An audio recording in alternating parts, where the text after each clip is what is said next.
آپ کا نیریٹو یا بیانیہ کیا ہے کہ یہ الحاق پر جو دستخط ہوئے ہیں یہ آزادی کے ساتھ نہیں ہوئے. یہ ایسے ہی ہے جیسے انتخاب کا نتیجہ سامنے آ گیا تو آپ نے کہا کہ دھاندلی ہو گئی. یہ ہمارے ہاں سے مجاہدین سے کہا گیا کہ اب قبضہ کر لو کشمیر پر، اور اس میں ظاہر ہے کہ ہماری اس وقت کی جو کچھ بھی افواج میں لوگ تھے انہوں نے بھی کردار ادا کیا.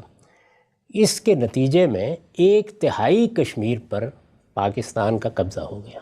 دوستو سیس وقت میں فیکٹ میں آپ کا سواگت ہے. دوستو پاکستان کے لوگ ہی کشمیر کی پول کھول رہے ہیں. دوستو ویسے تو پاکستان میں بہت کم لوگ سچ بولتے ہیں. اس چرچا میں پاکستان کے ایک چاچا کہہ رہے ہیں کہ کس طرح مسلم لیگ کا رویہ تھا اور کس طرح پاکستان نے دھوکے سے کشمیر پر قبضہ کیا. دوستو ویسے بھی POK ہندوستان کا ہے اور ہمارا ہے، ہمارا ہی رہے گا. جے ہند، جے بھارت. کانگریس کا نقطہ نظر یہ تھا کہ جب آپ تقسیم اس اصول پر کر رہے ہیں کہ جہاں جس کی زیادہ آبادی ہے وہ اس کے ساتھ ہوگا، یہی اصول تھا نا.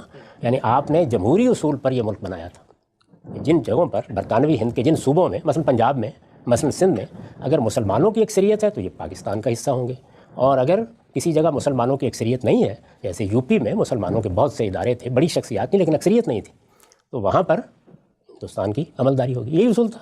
یہ کانگریس کا کہنا یہ تھا کہ جب ہم ایک نئے دور میں داخل ہو گئے ہیں، یہ راجے مہاراجے اب ماضی کا قصہ ہیں، تو اس وجہ سے وہاں کے لوگوں کو موقع دیجیے جہاں جس کی اکثریت ہے. اس میں ذرا مزید سن لیجئے کہ حیدرآباد میں حکومت تو مسلمانوں کے پاس تھی. نظام حیدرآباد کہ آپ جانتے ہیں نا، یہ ایک بڑی حکومت تھی، بلکہ ہندوستان کی ریاستوں میں غالباً سب سے بڑی ریاست تھی. مسلمانوں کی حکومت تھی لیکن اکثریت ہندوؤں کی. آبادی کے لحاظ سے مسلمان اقلیت میں تھے، بڑی تھوڑی تعداد تھی ان کی، حکمران وہ تھے. اچھا ادھر کشمیر میں دیکھیے کہ مسلمان آبادی کے لحاظ سے اکثریت میں تھے، لیکن اس پر قبضہ کس کا تھا؟ یا جو مہاراجہ تھے سکھ تھے، چلا آ رہا تھا ان کے پاس ہی. آپ نے دلیپ سنگھ کا نام بھی سنا ہوگا، اور بھی لوگوں کے نام سنے ہوں گے. تو یہ صورتحال تھی. یعنی بعض ریاستیں آتی تھیں جس میں حکمران مسلمان تھا، ان 565 ریاستوں میں سے حکمران مسلمان تھا لیکن رعایا زیادہ ہندو تھے، یا راجہ مہاراجہ حکومت کر رہا تھا اور اکثریت مسلمانوں کی تھی.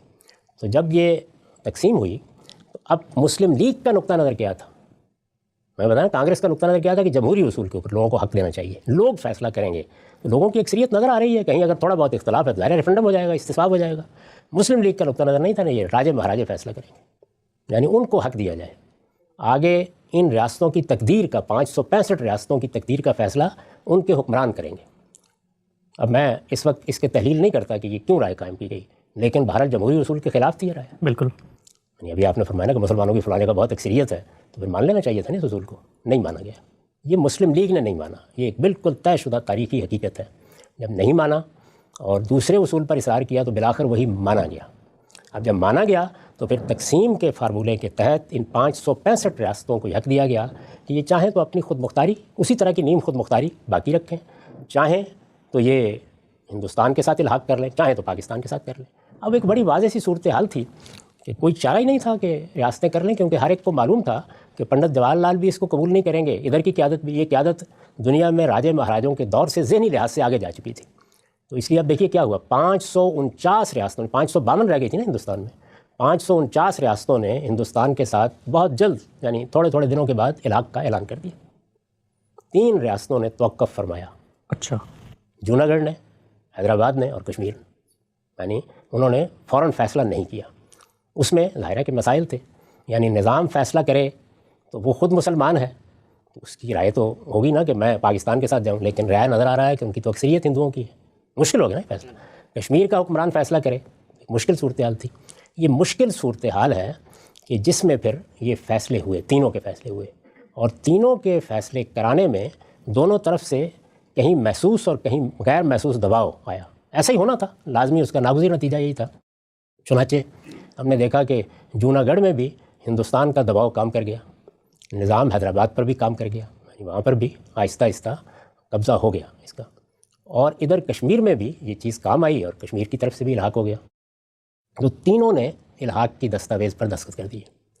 اب آپ کا نیریٹو یا بیانیہ کیا ہے کہ یہ الحاق پر جو دستخط ہوئے ہیں یہ آزادی کے ساتھ نہیں ہوئے. ایسے ہی ہے جیسے انتخاب کا نتیجہ سامنے آ گیا تو آپ نے کہا کہ دھاندلی ہو گئی. یہ نیریٹو تھا. اس نیریٹو میں یہاں سے کچھ مجاہدین اٹھے اور انہوں نے اٹھ کے تقسیم کی، ہمہ ہمی تھی. یعنی ابھی کوئی افواج نے اس طرح سے کنٹرول حاصل نہیں کیا تھا.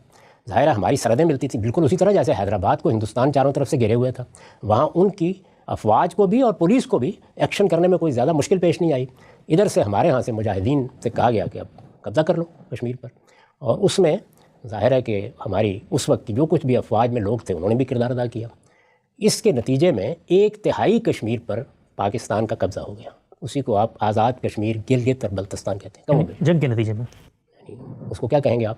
اس وقت ابھی ہندوستان کی فوج تو ہے ہی نہیں سامنے، جو تھوڑی بہت اس طرح کی قوتیں ہوتی ہیں جو کنٹرول کر رہی ہوتی ہیں، تو آپ داخل ہوئے تو آپ نے قبضہ کر لیا۔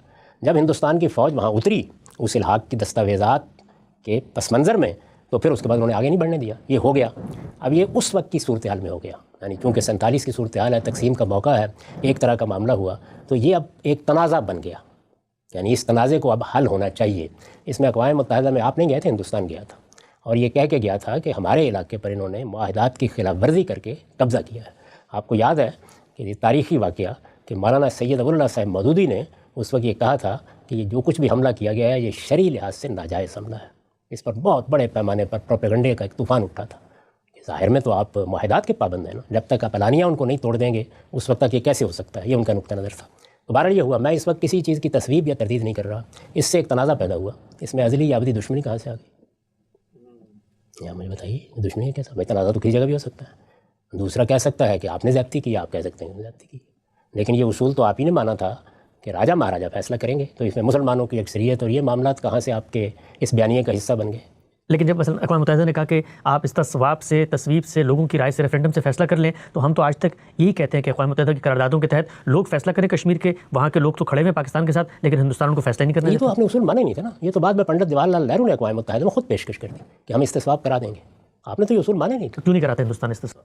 نہیں، یہ تو اتراضا ہوا نا، یعنی کیوں استصواب نہیں ہوا، کیا معاملہ ہوا، یہ جو آپ کے بیانیے میں تو اس وقت یعنی کشمیر کا مسئلہ حل کرنے کے لیے بیٹھا ہوں، میں یہ جاننا چاہتا ہوں کہ یہ یعنی دشمنی کا بیانیہ کہاں سے آیا ہے؟ بھائی تنازع ہو گیا،